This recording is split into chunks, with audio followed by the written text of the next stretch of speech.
Here is a short video showing you how to use the quadratic formula for solving quadratics.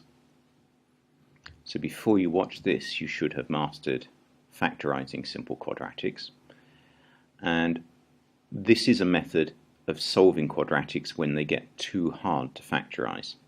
So suppose you had 3.7x squared minus 5.1x plus 32.3 or something like that. Okay.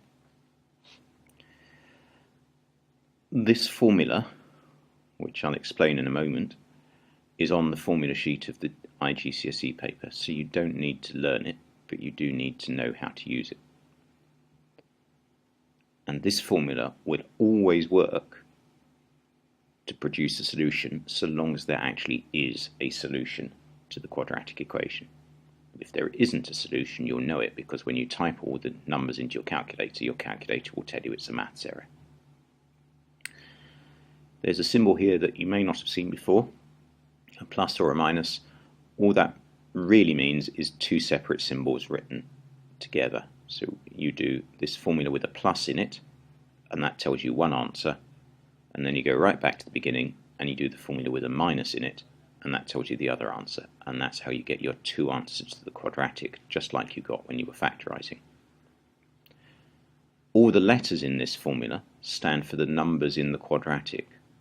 So A is always the number of x squareds, B is the number of x's, and C is the number on its own at the end of the equation.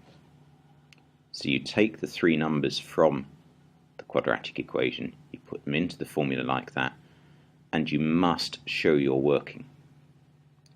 It's very important that you do this, otherwise even if you get the right answer, the examiner won't give you the marks. So I've just done the first one here.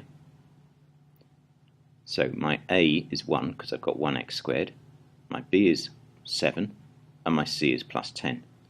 So I put all of those into the formula in the right place. Now I've shown a bit more working than I need here really.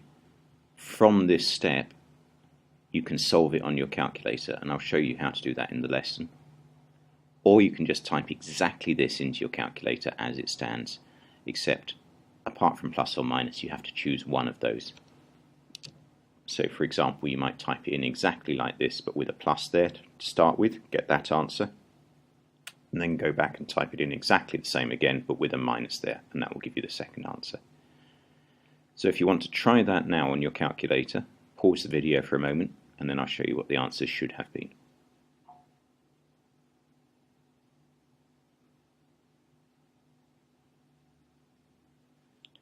Okay, so the answers that you ended up with from your calculator, you don't really need nowadays to show all this working anymore, you just need the first line, should have been minus 2 or minus 5. Okay. Now you can try the worksheet.